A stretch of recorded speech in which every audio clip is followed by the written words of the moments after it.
边看王者边听小说，苏哲王者荣耀，夜黑雨著。第563章开龙。8分钟到来，河道上一声暗影主宰的咆哮。比赛进入8分钟，我们看到河道上的暗影主宰已经诞生了。解说芊芊兴奋说道 ：“Quake 战队此时在人头上、经济上占据着微弱的领先优势，他们会先手开掉这条暗影主宰吗？”剑南也揣测 Quake 战队这一波打的是可能会比较激进。我们看到在之前的团战之中，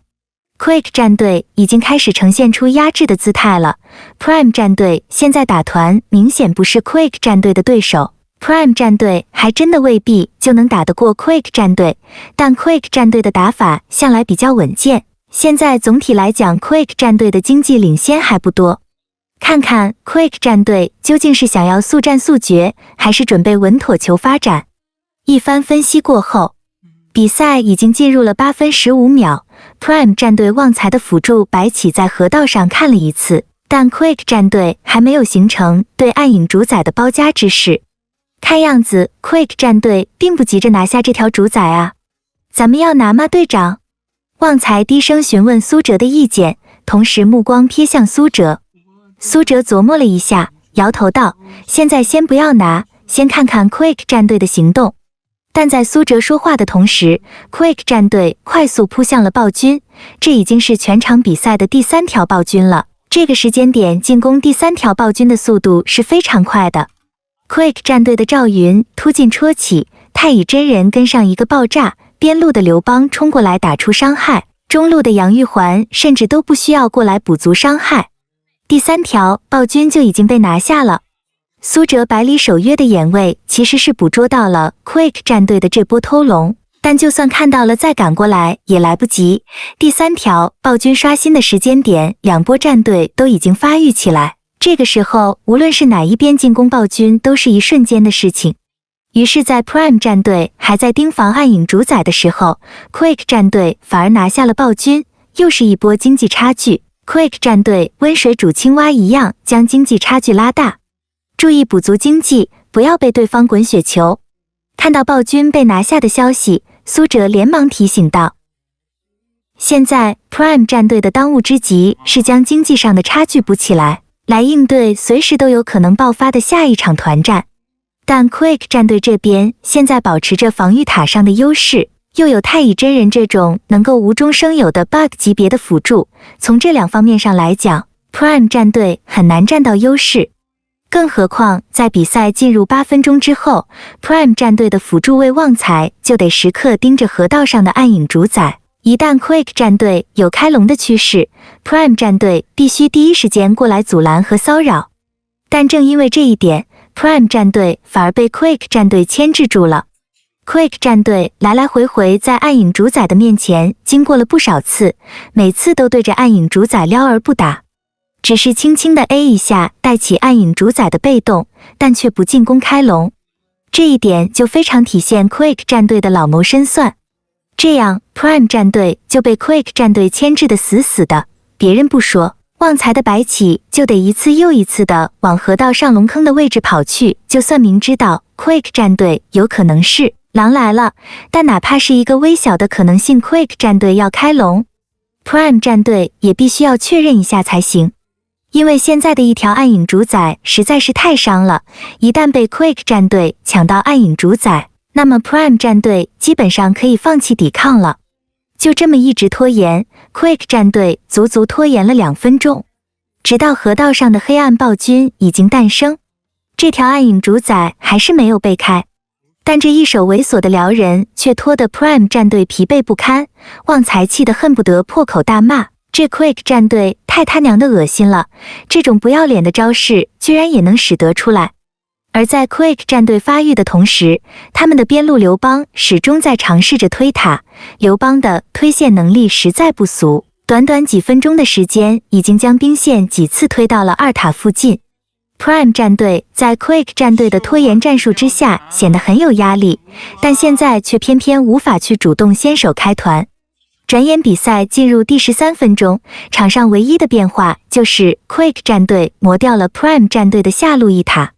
而 Prime 战队则也换掉了 Quake 战队的一座防御塔。第13分钟40秒的时候 ，Quake 战队终于在赵云拿到了红 buff， 杨玉环收掉一波蓝 buff 的时候先手开龙，终于开龙了。这条暗影主宰拖后了足足5分钟40秒。解说剑南也觉得颇为郁闷 ，Quake 战队的拖延打法实在是有点太烦人了。但是 Prime 战队这几次始终死死盯着河道上的动向，他们肯定也都意识到了 Quake 战队现在的行动，不知道这一次 Quake 战队是否能顺利拿下暗影主宰吗？也不知道 Prime 战队会采取怎样的行动。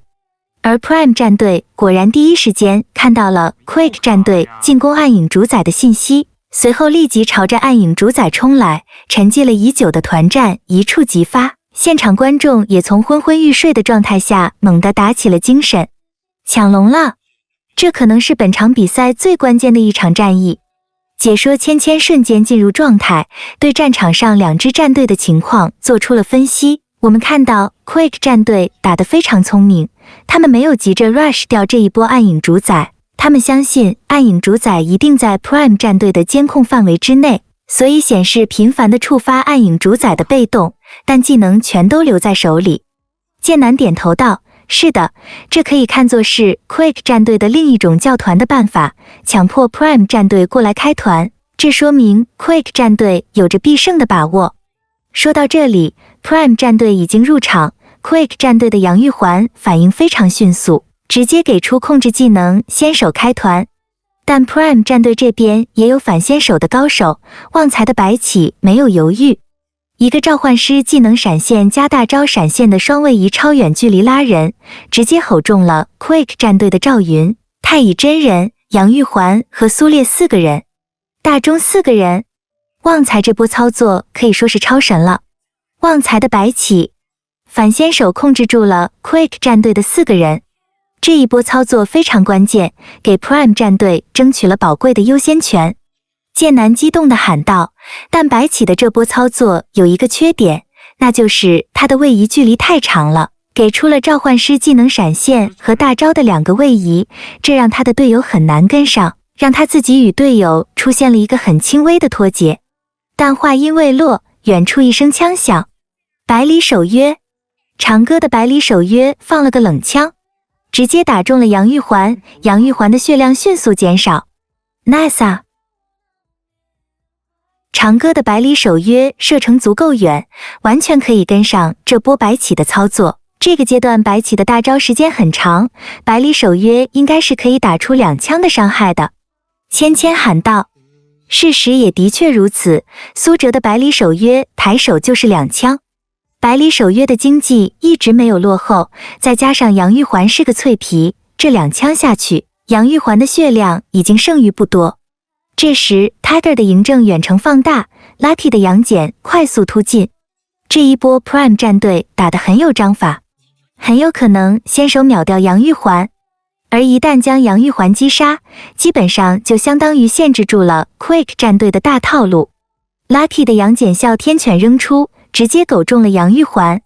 有戏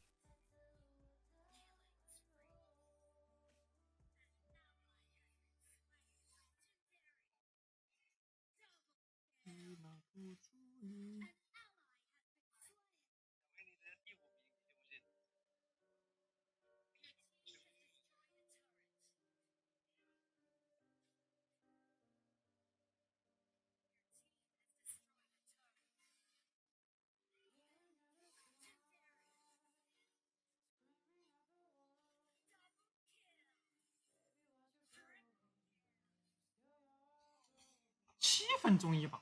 真快，笑死我！